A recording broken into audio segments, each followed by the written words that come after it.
घर जाके यकीनन कुछ पढ़ा, कम से कम मुस्कुराते मुस्कुराते कुछ पढ़ा। जल्दी से देख लिया कि पॉलिटिक्स का क्या ताल्लुक होता है, स्पेंडिंग, टैक्सेशन, फलाना।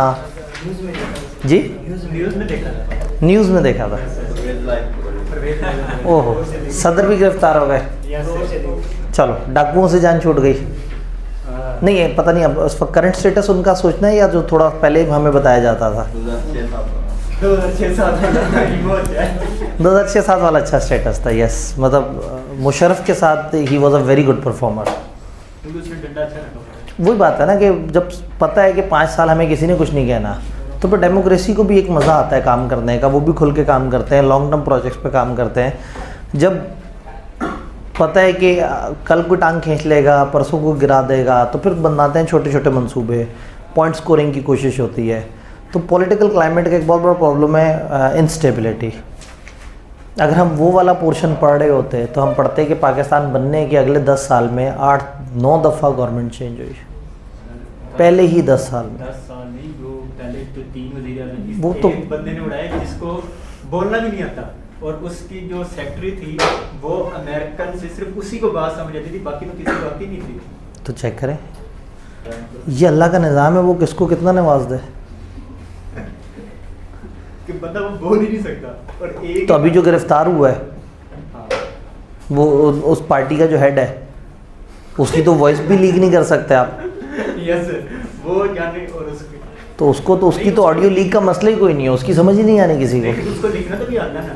उस शख्स को तो हिलना भी नहीं आता था, वो सदर पाकिस्तान बना, उस शख्स को बोलना कुछ, उसने 3 वज़ीर-ए-आज़म उड़ा दिए। नहीं जी भाई, बहुत ज़्यादा तारीख़ में दूर चले गए, इन्हें वापस लेके आना पड़ेगा। ये याद कराना पड़ेगा कि अब वो तारीख़ हमारी किताब में, सिलेबस में नहीं है। आई के अपने इंतहाई बेरहमी के साथ वो सफ़े उड़ा दिए जो असल में बनते भी नहीं थे। यहाँ हम 1.5 साल से चीख रहे थे कि भाईजान पॉलिटिकल इन्वायरमेंट का बिज़नेस पे इम्पैक्ट बताओ, आप पॉलिटिक्स मत पढ़ाओ, या एटलीस्ट माशरती उलूम या मुतालिया पाकिस्तान ना पढ़ाएं। तो कभी शौक़ से अगर पढ़ना चाहें तो वो दिया हुआ है, और एक टेबल दिया हुआ है जिसमें वो सारे स्टैट्स दिए हुए हैं कि over the tenure agriculture, industry, GDP, इसके साथ क्या होता रहा था। देखें, आपका जो फेवरेट एरा है वो आखिरी 1-2 साल उसके भी दिए हुए थे। देखें जीडीपी के साथ क्या चल रहा था, वो जो आप लोगों के जहन में पता नहीं कोई गलत फैक्ट्स वगैरह थे कुछ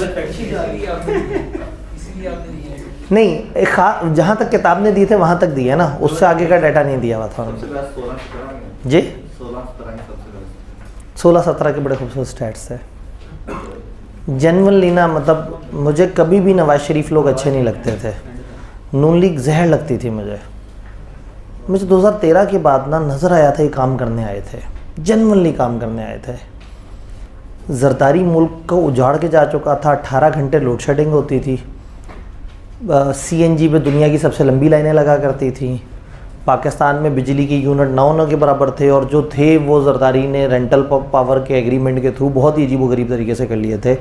रेलवे तबाह हो चुकी हुई थी, बशीर बलोर की अपनी बसों ने, सब वही रेलवे का मिनिस्टर बन गया और उसकी अपनी बसों का नेटवर्क था। रेलवे तबाह था, तकरीबन हर इदारा तबाह हुआ था।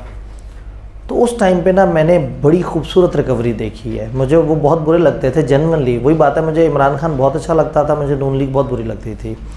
बट मैंने जब ग्राउंड रियलिटी पे देखा है तो 2013 से 2017 तक जो मैंने देखा है, चीज़ें इतनी तेज़ी से इम्प्रूव हुई थी, इतना इंफ्रास्ट्रक्चर पे काम हुआ था, सिस्टम पे काम हुआ था, पाकिस्तान के इमेज पे काम हुआ था। फिर उस वक्त तकरीबन हर 3 दिन बाद कोई ना कोई धमाका होता था, कहीं ना कहीं कराची तकरीबन जल रहा था। तो मैंने उस सारे टाइम पे ना उन सारी चीज़ों को बहुत मैसिवली इम्प्रूव होते देखा है। जी हाँ, यही तो खूबसूरत बात है ना कि हम लोग हमेशा जो है वो अपने हिसाब से चलते हैं, हमने क्रेडिट अपने हिसाब से ही चीज़ों को देना होता है। तो दहशतगर्दी या कराची में अगर एक्शन करना है तो रेंजर्स या फ़ौज अगर करेगी तो बग़ैर मर्ज़ी के नहीं कर सकती, ठीक है, उनको गो अहेड मिलना चाहिए। तो वो गो अहेड किसी और ज़माने में क्यों नहीं मिला, ये भी इम्पोर्टेंट बात होती है ना। यानी कि वो सारा मामला और फिर इमरान खान के ज़माने में जो गो हेड मिला वो किस तरह का था। और अब ये अजीब सा मामला आ गया कि अगर 25 काम हुए हैं और 12 अच्छे हुए हैं और 13 बुरे हुए हैं तो सारे बुरे फ़ौजी के खाते और सारे अच्छे इमरान खान के खाते। ये हज़म नहीं ना होती बात। असल में पता है क्या, आप लोग तो सिर्फ नज़रिए की बात कर रहे हैं ना, आप लोग तो जज्बाती हैं। मैं वोट दे के बैठा हूँ, मैंने वो सारे इरा पिछले भी देखी हैं और ये इरा भी देखा है। मैंने मोहब्बत पे 2 दफ़ा वोट दिया है, मैंने विजन पे वोट दिया है, मैंने सोच का वोट दिया है, लेकिन ग्राउंड रियलिटी पे जब परफॉर्मेंस देखी है तो समझ आया है कि गलत हुआ। आप लोगों ने वो ग्राउंड रियलिटी अभी नहीं देखी, आप लोग अभी उस जगह पे नहीं खड़े हुए। आप कभी कोई काम धंधा कर रहे हो और आप जब गवर्नमेंट में कोई काम करवाने जाएं या कुछ हो, फिर आपको पता लगता है कि मुल्क में चल क्या रहा है। इसीलिए आपके वालिदैन को पता है कि मुल्क में क्या चल रहा है, आपको नहीं पता। आप जज्बाती होते हैं, आप जोशीले होते हैं, आप व्हाट्सएप से चलते हैं, वो ग्राउंड रियलिटी पे देखते हैं कि सब असल में क्या हो रहा है। आप इंटरनेट पे यही कहते रहेंगे, देखा सिटीज़न पोर्टल बना हुआ है, पाकिस्तान के सारे शहरी मुतमईन हैं, और शहरी बाप बेचारा धक्के खा के आ रहा होगा कहीं 7 घंटे और आपके पास आके बैठेगा और आप कहेंगे देखा है अब अच्छा लीडर है तो अब तो किसी को धक्के खाने की ज़रूरत ही नहीं, सिटीज़न पोर्टल है। तो वो हसरत से आपकी तरफ देखेगा कि इस जाहिल को मैं क्या समझाऊँ, इस बेवकूफ़ को मैं क्या बताऊँ, ये जज्बाती हो रहा है, ये व्हाट्सएप को देख रहा है, ये वर्चुअल दुनिया में रहता है। वर्चुअल दुनिया में आप पोस्ट भी अपनी पसंद की चूज़ करते हैं, आप एक नज़रिया बिल्ड कर लेते हैं, फिर आप उस दुनिया में जाके हर वो फैक्ट उठाते हैं जो आपके नज़रिए से मैच कर रहा होता है, और हर उस फैक्ट को रिजेक्ट कर देते हैं जो आपके अंदर के इंसान को मुतमईन नहीं कर रहा होता। इस फिनोमेना को कभी सर्च कीजिएगा, सिलेक्टिव परसेप्शन कहते हैं। ये बड़ी ख़तरनाक चीज़ होती है। इंसान को नज़र ही उतना आता है जितना वो देखना चाहता है, सुनाई उतना देता है जितना वो सुनना चाहता है, दिखाई उतना देता है। तो वो ये फिनोमेना जो है ना काम को ख़राब करता है। खैर अगेन हम क्यों परेशान हो, अब तो वो पॉलिटिकल डिस्कशन हमारे सिलेबस में नहीं है, लेकिन वो सारी डिस्कशन करने के बाद मैं हमेशा ये रिज़ल्ट निकालता था कि पाकिस्तान जैसे निज़ाम में the best political system is dictatorship supported by democracy, या democracy under the supervision of dictatorship. एक डिक्टेटर सर पे बैठा हो जिसको कोई उड़ा ही ना सके। अच्छा आदमी हो तो बहुत अच्छी बात है, अच्छा आदमी ना भी हो तो कम से कम एक अच्छे निज़ाम से आया हो जिसमें पॉजिटिव एट्रीब्यूट ऑटोमेटिकली थोड़ी ज़्यादा डेवलप हो गई हो। नीचे एक डेमोक्रेसी हो जो कि चलते हों, मिलके डिसीजन करते हैं और अक्सर इसको मिलके बताते हो कि ये काम इमेज के ख़िलाफ़ है, ये काम ऐसे, इस काम में इस तरह से है। यानी अकेला बंदा ना हो, कम से कम there should be a team जो उसको अक्सर बात करके मशवरे ज़रूर दें, वो माने ना माने उसकी मर्ज़ी है, लेकिन कम से कम उसको ग्राउंड के फैक्ट्स भी बताते रहें। तो मुशर्रफ वाला दौर इतना सक्सेसफुल रहने के पीछे रीज़न ये थी कि मुशर्रफ ऊपर सर पे बैठा हुआ था और नीचे उसने एक डेमोक्रेसी को आज़ाद छोड़ा हुआ था, और जो अपोजिशन थी उसको गायब कर दिया था। प्रॉब्लम क्या है, अपोजिशन जाके दोस्तियां करना शुरू कर दी तो उधर उधर से अपोजिशन वो गवर्नमेंट को गिराने के चक्कर में मुल्क को आग लगाना शुरू कर देती है। तो हर ज़माने में ये होता है कि अपोजिशन की कोशिश होती है कि दुनिया को साबित कर दे कि पाकिस्तान तबाह हो रहा है, और गवर्नमेंट की कोशिश होती है साबित कर दे कि सब कुछ सही चल रहा है। ये एक दूसरे की सीट की जंग में पाकिस्तान को रगड़ देते हैं। तो सिस्टम ये था कि उसने मुस्लिम लीग यानी कि नून लीग, जो अभी करंट नून लीग नाम है, एंड पीपल्स पार्टी, दोनों के लोगों को बाहर भेज दिया डरा के कि इधर रुकोगे तो मैं नहीं छोड़ूंगा। तो सेल्फ इम्पोज जला वतनी पे दोनों बाहर निकल गए, बेनज़ीर वगैरह भी बाहर निकल गए, नवाज शरीफ भी बाहर निकल गए, और फिर मुशर्रफ ने मुल्क में अपनी तौर पे नून लीग से टूटी हुई एक जमात जो है, जो काफ लीग थी, उन लोगों की एक पार्टी बनाई। काफ लीग डेमोक्रेसी को देख रही थी और मुशर्रफ जो है वो सर पे बैठा हुआ था। वो कहता था तुम लोग कोई डिसीजन लो, इम्प्लीमेंट मैं करवाऊँगा, कोई मसला नहीं, कोई इदारा तुम्हें ना करके दिखाए। प्रॉब्लम क्या है, डेमोक्रेसी का इदारों से भी क्लैश पड़ जाता है। इदारों में ब्यूरोक्रेसी होती है, ये डेमोक्रेसी होती है, ये आपस में भी नहीं बनती इनकी, और ऊपर ऑटोक्रेसी। तो उसने ऑटोक्रेसी से ब्यूरोक्रेसी को होल्ड करके रखा और डेमोक्रेसी को थोड़ा सा आज़ाद छोड़ दिया। इतना आज़ाद नहीं कि वो कुछ भी करें, ऊपर सर पे इसका खौफ भी था कि ये कभी भी हमें फारिग कर देगा। तो हमारे सिस्टम में इस तरह का मिक्स निज़ाम बनता है कि जिसमें एक डंडा सर पे मौजूद हो, उसके खौफ की वजह से कोई उल्टे सीधे फैसले भी ना करे, और डेमोक्रेसी अपने जो जमहूरी हुसन है, यानी कि ज़्यादा लोग मिलके सोचेंगे, ज़्यादा लोगों के बारे में सोचेंगे, तो ऑब्वियसली वो मुल्क के बेहतर इंटरेस्ट में चीज़ जा सकती। तो वो जितने भी इराद इस तरह से रहे हैं कि फ़ौजी लीड कर रहा है और वो एक छोटा सा ग्रुप अपने साथ लेके चल रहा है, वो सारे इराद पाकिस्तान में बहुत अच्छे देखे हैं। चूँकि हमारे यहाँ इंसान बहुत अच्छे नहीं हैं, तो डेमोक्रेसी में वही बुरे इंसान जब ज़्यादा इकट्ठे होते हैं तो वो ज़्यादा बुरे इंसान हो जाते हैं। और फिर ऊपर से वो अगर एक कानून पास भी करते हैं तो उसको इम्प्लीमेंट करने वालों की अपने नखरे होते हैं, वो अपनी पावर गेम में आ जाते हैं। तो अदलिया हो या ब्यूरोक्रेसी के इदारे हों या एस्टेब्लिशमेंट के अंदर एक पावरफुल इदारा हो या सदर हो या पार्लियामेंट हो, ये सारे पावर गेम में एक दूसरे से लड़ते रहते हैं। नुकसान पाकिस्तान भुगतता है। बट इस वक्त इस पर दुख ही नहीं होना, हमने ये देखना है कि हम जब बिज़नेस कर रहे हैं तो कौन सा सिस्टम चल रहा है, उस सिस्टम के क्या फ़ीचर हैं और उस सिस्टम में हमने कैसे सर्वाइव करना है, हमने उस सिस्टम में किस तरह से। तो जब मुशर्रफ की आइडियोलॉजी लोगों को समझ आ गई कि ये आईटी शाईटी और इस तरह की चीज़ों को वो कर रहा है, तो आईटी सेगमेंट ने तेज़ी से ग्रो करना शुरू कर दिया, ये देखते हुए कि सर पे जो है ना वो उनको सपोर्ट है। अब एक ज़माना था पाकिस्तान में बाहर की टेक्नोलॉजी कम से कम 7-8 साल बाद आती थी। उस टाइम पे तकरीबन ऐसा होता था कि बाहर अगर एक चीज़ लॉन्च हुई है तो 2 महीने बाद पाकिस्तान में भी आई हुई होती थी। तो ये चीज़ समझनी बिज़नेस के लिए ज़रूरी है कि पॉलिटिकल आइडियोलॉजी क्या है जो मुल्क में रूल कर रही है और आप उस पॉलिटिकल आइडियोलॉजी के साथ किस तरह से चल रहे हैं, इसके ऊपर बात होगी। लेकिन कल हमने जो पढ़ा था उसमें कोई सवाल, कोई डिस्कशन, कोई कन्फ्यूजन जो टॉपिक से रिलेटेड हो। ये चैप्टर ऐसा है कि इसमें हम टॉपिक के अंदर रह नहीं पाएंगे अगर हम थोड़ा सा भी लेफ़्ट राइट हो गए तो। जी, ये देखें जो लेबर लॉ और इंटरनेशनल लॉज और पॉलिसीज हैं सर, अगर हम मतलब पॉलिटिक्स को देखते हुए उसको एक तरफ रख भी देना, ये हमारे इन्वायरमेंट और हमारे मुल्क के लिए बहुत ज़्यादा प्रोडक्टिव है। ज़रूरी नहीं है कि हम पॉलिटिक्स में जाएं या किसी ये भाई ने एक बात की, इन्होंने एक सेकंड अप्रोच बताई जिसका हम अभी जिक्र भी करेंगे। अप्रोच नंबर 1, मुल्क में पॉलिटिकली क्या हो रहा है उसके हिसाब से अपने आप को ढाल लो। अप्रोच नंबर 2, खुद पावरफुल बन जाओ और पॉलिटिक्स को अपने हिसाब से ढाल लो। आप इस लेवल पे आ जाओ कि आप कहो हाँ भाई बताओ, ठीक है, कौन सा पॉलिटिकल पार्टी, कौन सा, मतलब आप इस पॉइंट पे हो कि आपको अच्छा मैं नई पार्टी बना देता हूँ। आप इस पॉइंट पे हो कि आपको एक पावरफुल लीडर आके कहे, कि ईमानदार लीडर आके कहे कि यार देखो मैं ईमानदार हूँ, मुझे बंदे चाहिए। उसने कहा बताओ किसको ख़रीदना है, कितने में ख़रीदना है, रिटर्न क्या दोगे।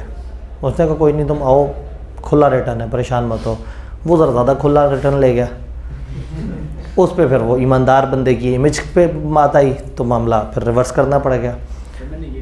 हाँ, तो अब पॉइंट ये है कि या तो पॉलिटिक्स को अडॉप्ट करें, पॉलिटिक्स के हिसाब से अपने आप को अडॉप्ट करें और चलें, या आहिस्ता आहिस्ता अपने आप को ग्रो करते जाएं और थोड़ा थोड़ा सा पॉलिटिक्स को इन्फ्लुएंस करने की कोशिश करें।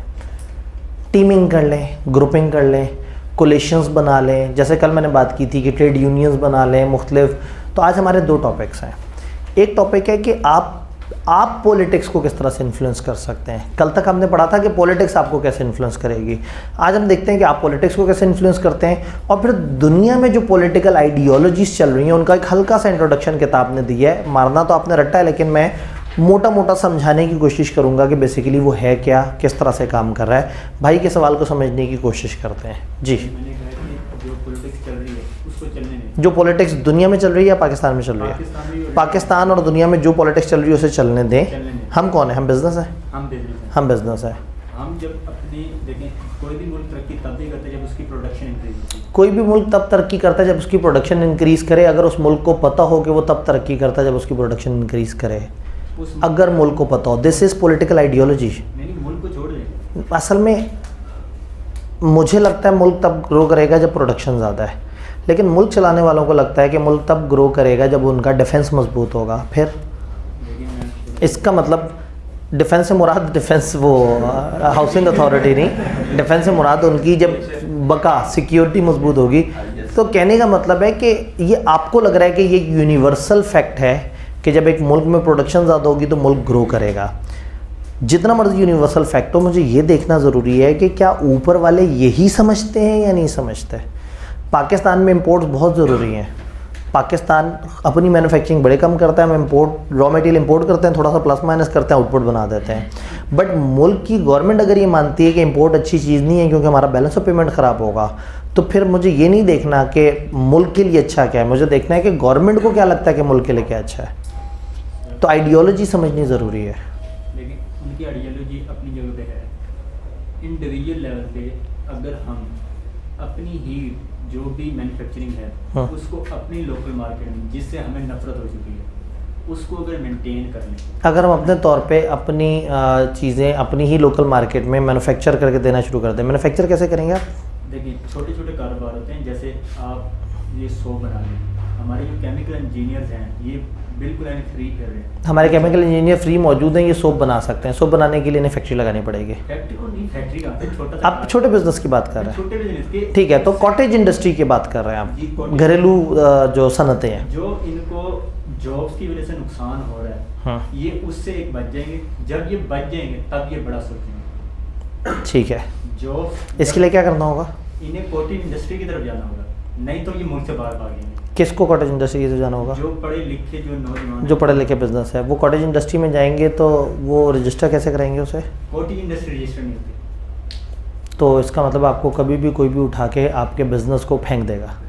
कॉटेज इंडस्ट्री का जो सबसे एडवांटेज पता क्या होता है, आप चले जाएं बाहर, मतलब कि ऐसे इलाके जो डेवलप नहीं है, ठीक है। जब आप उस इलाके में जाके बैठते हैं, उधर आप अपने अपने गांव में देखें, हम सब गांव से हैं, हमें अपने गांव में कोई उठा सकता है। हम अपने अपने गांव में अगर अपने अपने तरीके से काम करना शुरू कर दें, और हमारे गांव में एक सैलाब आए जिसको गवर्नमेंट बचा सकती थी, उसने नहीं बचाया, सो व्हाट, मेरा तो बिजनेस चल रहा है। गांव में सैलाब आ गया ना, उस सैलाब के नीचे जो ज़मीन है उसमें मैंने तो एग्रीकल्चर की हुई है, मेरी भैंसें बह के जा चुकी हैं, सो व्हाट, मैं भैंसें पालने का हौसला तो रखता था। भाईजान, यू आर बीइंग इन्फ्लुएंस्ड। आप अपने गांव के किसी किनारे में किसी झाड़ी के पीछे भी छुप जाए तो मुल्क की पॉलिटिकल क्लाइमेट आपको तंग करेगी।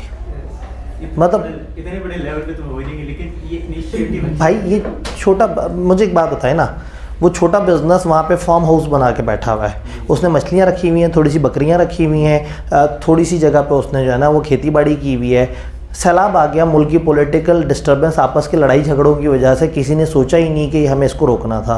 कहाँ गया आपका बिजनेस? ख़त्म हो गया। अब क्या करेंगे? कैसे सर्वाइव करेंगे? दोबारा लोन मांगेंगे किसी से? वो लोन क्यों देगा? उसका तो अपना बिजनेस तबाह हुआ है। बाहर निकल के किसी और इदारे का सहारा लेंगे, वो इदारा तो चल ही नहीं रहा क्योंकि मुल्क गलत गवर्नमेंट चला रही है, फिर क्या करेंगे? लेकिन हम आंखें नहीं बंद कर सकते, आंखें नहीं बंद करें। आप देखिए, हमें एक तरफ- चलना होगा। एक तरफ रिजल्ट है, जैसे आपने भी कल भी कह रहे थे कि एक तरफ खूबसूरत आपके पास ख्वाब है कि आप सीए करें, हाँ। आपको अच्छा, और दूसरी तरफ है कि कोई आपको वो भी ना रखे गेट कीपर। तो उम्मीद है ना, ये उम्मीद है। इस ये पे बात एटलीस्ट ये है कि ये बात अच्छी है कि हम अपने तौर पे थोड़ी थोड़ी कोशिश करें, साथ साथ थ्रेट्स को भी देखें, लेकिन अपने तौर पे कोशिश जारी रखें। समटाइम क्या होता है, हम थ्रेट देख के काम ही नहीं शुरू करते, वो भी गलत है, लेकिन काम शुरू करके थ्रेट ना देखें, वो भी गलत है। दोनों को साथ साथ चलना होगा, उम्मीद और खौफ को साथ लेके चलना पड़ेगा।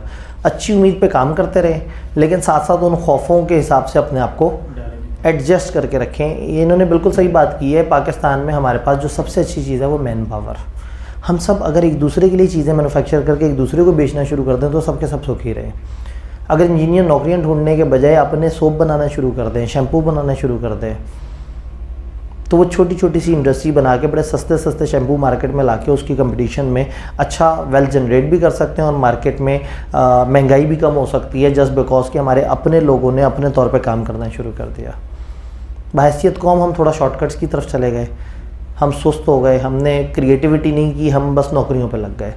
बचपन से किसी ने बेचा ही हमें नौकरी है, सीए कर लो अच्छी नौकरी मिलेगी। किसी ने कहा सीए कर लो विजन बढ़ जाएगा, तुम अपना कारोबार कर सकते हो। सीए कर लो तुम्हारी अप्रोच बदल जाएगी। सीए कर लो तुम्हारा फाइनेंशियल इंटेलिजेंस इंप्रूव हो जाएगी। सीए कर लो बिजनेस इंटेलिजेंस इंक्रीज हो जाएगी।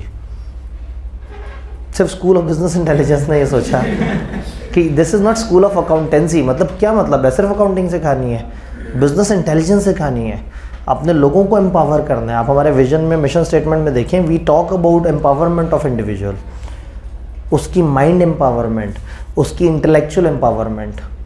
हम कम्युनिकेशन के ऊपर जोर देते हैं, हम पीपी के ऊपर बच्चे वो हमें फेसबुक पे जाके बदतमीज़ कह देते हैं कि ये बदतमीज़ लोग हैं, बात गुस्से से करते हैं। क्यों? क्योंकि हम उनको कहते हैं कि नहीं जी तुम्हें पीपी कराना, हम नस्ल वाला है। उलझते हैं लोग इस पर, कहते हैं जी सारे ऐसे नहीं कर रहे, बस पैसे लें और सर्टिफिकेट दें। हम कहते नहीं, तो कहते हैं आप तो हैं ही गंवार, आप तो हैं ही झूठे लोग, आप तो गलत लोग हैं, आपको क्यों पैसे दें, हम तो किसी और को पैसे दें। हम कहें चले जाओ। तो पॉइंट, लेकिन हम बदतमीज़ हैं, हम बुरे हैं उस हवाले से, क्योंकि हम लोगों को इस तरह से इनकार कर देते हैं। मतलब एक भाई साहब को मैंने लिखा कि पीपीई प्रोडक्ट का मसला है, इंसानों का मसला नहीं है, ठीक है। वो प्रोडक्ट ऐसी है जिसमें आईकेप रेगुलेट करता है, तो हम झूठ आईकेप के साथ नहीं बोल सकते, हम आपस में झूठ नहीं बोल सकते। तो कहने का मतलब है वी आर ट्राइंग कि हम लोगों को एम्पावर करें, लोगों को सिखाएं। इंशाल्लाह ताला आप अगर आगे कभी फ़ाइनल में भी आएंगे, ये तो सब्जेक्ट के अंदर थोड़ा सा है, फ़ाइनल के अंदर बिज़नेस मैनेजमेंट जो सब्जेक्ट है जिसको हम SPM कहते हैं, स्ट्रेटेजिक परफॉर्मेंस मेजरमेंट, उसमें तकरीबन हर दूसरे दिन हम समझते हैं कि बिज़नेस की इस नॉलेज से आपने एक एंटरप्रेन्योर किस तरह से बनना है, जिसको आज के ज़माने में मुंह बिगाड़ के बोला जाता है एंटरप्रेन्योर, ठीक है। ये तो अमेरिकन और ब्रिटिश एक्सेंट नहीं हमारा बेटा रख किया हुआ है कि ई को ई बोलना है या ए बोलना है। अब होता है ई नहीं होता, ए होता है। सही बात है, मतलब वो खैर चलें, हम अब अगले मुद्दे पे आते हैं। अगर पिछले मुद्दे से रिलेटेड कोई रेलेवेंट सवाल नहीं बचा तो रेलेवेंट सवाल के आर कैपिटल है और बोल्ड में है, कोई रेलेवेंट सवाल, कोई रेलेवेंट सवाल नहीं है। कहानी को आगे बढ़ाते हैं। अब दो सिस्टम है कि पॉलिटिक्स ने बिजनेस ने पॉलिटिक्स के साथ कैसे इंटरेक्ट करना है। नॉर्मली बड़े मशहूर तरीके हैं, एक होता है लॉबिंग, एक होता है प्रेशर ग्रुप। लॉबिंग इज़ आप कुछ मिला के और जाके अपना पैगाम पहुंचाने की कोशिश करते हैं और किसी तरीके से चाहते हैं कि पॉलिटिक्स आपके जज्बात को समझे और आप पॉलिटिक्स वालों के दिमाग में कुछ डाल दें। प्रेशर ग्रुप में आप डायरेक्ट नहीं होते, आप कुछ मुख्तलिफ इदारों के थ्रू, मुख्तलिफ इनडायरेक्ट मीडिया के थ्रू आते हैं और ऐसा प्रेशर क्रिएट कर देते हैं कि गवर्नमेंट को मजबूरन अपना डिसीजन वापस लेना पड़ता है। फॉर एग्ज़ाम्पल आप गवर्नमेंट ने सिगरेट की इंपोर्ट बंद कर दी, आपका बिज़नेस पाकिस्तान में सिगरेट का था। एक तरीका ये है कि आप खुद जाके गवर्नमेंट वालों से बात करें कि क्या कर रहे हो, कुछ खिलाने पिलाने की बात करें, कुछ प्यारी प्यारी सी बातें हो, मामला रफ़ा दफ़ा हो। दूसरा तरीका ये है कि आप नौजवान नस्ल को जज्बाती करके और पूरे मुल्क में सोशल मीडिया पे एक तहरीक चला दें कि उन मासूम भोले भाले सिगरेट फूकने वाले नौजवानों का क्या होगा। आखिरी खुशी जो उनके पास बची थी वो 5 रुपए की गोल्ड लीफ की सिगरेट थी, पता नहीं 5 एक सिगरेट 20 की है, एक सिंगल सिगरेट, वो कमाल हो गया। ठीक, तो कहने का मतलब ये है कि आप फिर क्या करें, आप इमोशन से खेलें, आप मुख्तलिफ तरीके से इस तरह का इन्वायरमेंट जनरेट करें। फिर क्या होगा, सोशल मीडिया पे कैंपेन चल पड़ेगी, पूरा पाकिस्तान का 70% नौजवान नशे में मुब्तला होना शुरू हो गया। वो लोग जो सिगरेट अवेलेबल ना होने की वजह से अल्टरनेट सोर्सेज की तरफ गए तो वो बहुत ही ख़तरनाक नुकसानदेह और वाहियात थे, जिसकी वजह से पाकिस्तान की नस्ल तबाह हो रही है। तो गवर्नमेंट से ये दरख्वास्त है कि सिगरेट के ऊपर जो इंपोर्ट का बैन है इस पर नज़रसानी करे, हमारे नौजवानों को हल्की पावर की सिगरेट की इजाज़त दे दे ताकि वो भारी वाली सिगरेट से दूर रह सकें। तो एक तरीका ये इन्फ्लुएंस करने का ये है। आप प्रेशर ग्रुप्स की तरफ आते हैं, किताब से पूछते हैं, किताब इसके ऊपर जनरल बात कर रही है, फिर थोड़ी स्पेसिफिक बात करते हैं। Pressure groups and lobbying are two ways in which government decisions and policies are managed by business owner. Decision है गवर्नमेंट के और मैनेज कौन कर रहे हैं, बिजनेस ओनर कर रहे हैं। Political party need the support of businesses. यहाँ पे मैं ब्रेक लगा दूंगा। Political party need the support of businesses. मेरा सवाल है आपसे, क्या सपोर्ट चाहिए उन्हें, पॉलिटिक्स को, पॉलिटिकल पार्टीज को बिजनेस से क्या चाहिए? आपके जहन में सबसे पहले आता है फाइनेंस। किताब ने 5वें-6 नंबर पे फाइनेंस लिखा है। उन्हें पता क्या चाहिए, सबसे पहले तो चेहरा चाहिए कि एक बंदा बैठा है जो बहुत ज़्यादा अमीर है, पब्लिसिटी, जैसे जहांगीर तरीन हमारे साथ है, उसका ठीक है। इसका मतलब है कि पॉलिटिकल पार्टी को चाहिए कि एक तगड़ा इन्वेस्टर हो जिसकी मार्केट में एक तगड़ी रिप्यूट हो, एक पावरफुल बिजनेसमैन के तौर पर, 1 करोड़ नौकरियां देने की कैपेसिटी रखता हो। अगेन सीधी सी बात है कि अगर आप बिजनेस से, पॉलिटिक्स अगर बिजनेस से दोस्ती लगाएगा तो बिजनेस पॉलिटिक्स के बहुत सारे मंशूर अमल करवा सकता है। सेहत से रिलेटेड बहुत सारे मसलों में बिजनेस हेल्प कर सकता है। आवाम को अवेयर करने के लिए बहुत सारे काम कर सकता है, पाकिस्तान में प्रोडक्शन बढ़ाने के लिए बहुत सारे काम कर सकता है, पाकिस्तान में किसी खास सेक्टर की ग्रोथ के लिए बहुत सारा काम कर सकता है, पाकिस्तान में एम्प्लॉयमेंट क्रिएट करने के लिए बड़ा कुछ कर सकता है, कैश के फ्लो को बेहतर करने के लिए बड़ा कुछ कर सकता है। यही बिजनेसमैन अगर मुल्क से बाहर चला जाएगा तो अपॉर्चुनिटीज़ ख़राब हो जाएंगी। तो पॉलिटिकल पार्टीज़ को भी बहरहाल बिजनेस चलेगा तो खुशहाली आएगी, बिजनेस चलेगा तो मुल्क प्रॉस्परस होगा, जिसकी वजह से पॉलिटिकल पार्टी की भी बल्ले बल्ले हो जाएगी। तो पॉलिटिकल पार्टी भी समहाउ डिपेंडेंट है इन बिजनेसेस पे। तो किताब ये कहती है कि जो लार्ज और इन्फ्लुएंशियल वन बिजनेसेस हैं उनके ऊपर तो ज़्यादा डिपेंड करते हैं, वो आपको वोट बैंक ला के देते हैं। उनकी इतनी सारी कंपनियों में इतने सारे लोग और इतने सारे कनेक्टेड लोग, वो उनके वोट बैंक आपको ला के देते हैं, इकॉनमी में कंट्रीब्यूट करते हैं, अनएम्प्लॉयमेंट को कम करते हैं। और एंड पे थोड़ा सा करके लिख दिया पार्टी फंडिंग। किसी विदेशी बुक से कॉपी किया होगा, पाकिस्तानी बुक होती तो उसमें होता पार्टी फंडिंग, पार्टी के जशंस, पार्टी के इवेंट्स, पार्टी के लोग, पार्टी की टिकटें, पार्टी की सीटें। तो बहरहाल फंडिंग्स भी चाहिए होती हैं बिजनेसेस को जी, फॉरेन फंडिंग भी चाहिए हो सकती है, लोकल फंडिंग भी चाहिए हो सकती है। Business manager should keep an I on political parties influenced by there supporters from business community and pressure groups of the business. अब मैनेजर्स को ये देखना होगा कि पॉलिटिकल पार्टी क्या कर रही है और जो हम उनको इन्फ्लुएंस करने की कोशिश करें वो इन्फ्लुएंस हो भी रहे हैं या नहीं हो रहे। और ये देखना होगा कि what are the key person जिनके साथ ताल्लुक बना के रखना होगा तो हमारा बिजनेस अच्छा चलेगा। फाइनेंशियल इंसेंटिव स्ट्रेटजी हो सकती है, आप अपने इकोनॉमिक लेवरेज को यूज़ कर सकते हैं। आप उन्हें कह सकते हैं कि भाई देखो हमारी बात मान लो, इंपोर्ट्स अलाउ कर दो। वो कहते नहीं करते, आप कहते हैं अच्छा ठीक है, पाकिस्तान में हमारे 40 होटल है, पाकिस्तान में हमारे 20 टेक्सटाइल मिले हैं, पाकिस्तान में हमारी 15 फ्लोर की मिले हैं, पाकिस्तान में इतना ये सब कुछ है, इतना ये सब कुछ है। तकरीबन 13.5 लाख लोगों का रोज़गार हमारे बिजनेस से वाबस्ता है। ठीक है, फिर हम मलेशिया चले जाते हैं। अगर आपने ऐसे ही करना है तो फ़ायदा है क्या इस मुल्क में बिज़नेस करने का। तो जब निकलेंगे उनकी रिप्यूट भी ख़राब होगी कि जी इस गवर्नमेंट के गंदे फैसलों की वजह से फ़लाना ग्रुप ने अपने पूरे अफेयर्स पाकिस्तान से समेट लिए। तो some time you have some power due to economic leverage, क्योंकि आप इकोनॉमिक में एक अच्छे लेवल पे कंट्रीब्यूट कर रहे होते हैं। तो बिजनेसेस भी अच्छे बड़े लेवल के बिजनेस गवर्नमेंट को इन्फ्लुएंस करने की पोजीशन में होते हैं। They can use economic power to threaten to leave the city, state और कंट्री। ठीक है, अनलेस इनकी पसंद का जो पॉलिटिकल एक्शन है वो लिया जाए जो कि बिज़नेस को फेवर करेगा। जी गवर्नमेंट इतनी वीक है, वो बैन नहीं कर सकती बाहर जाने से या फिर पाकिस्तान में? क्यों करेगी? नहीं, जब वो कह रहे वो कहेंगे हमने बिजनेस बंद करना है गवर्नमेंट और हमने बाहर जाना है, वो कहेंगे अच्छा आपका नाम ECL में डाल देते हैं, बाहर जाके दिखाओ। बिजनेस बंद करने से रोक सकते हैं? उनके अकाउंट में पड़े नहीं, ये वो बिजनेस बंद कर लेंगे। नहीं, ये वो तरीका है जो वोटर ने किया। बैंक अकाउंट फ्रीज कर सकते हैं ऐसे। ठीक है, बैंक अकाउंट फ्रीज कर देंगे, फिर क्या होगा? जो बाकी सारे बिजनेसमैन हैं वो डर जाएंगे, वो अपने पैसे निकाल के दूसरे मुल्क शिफ्ट कर देंगे।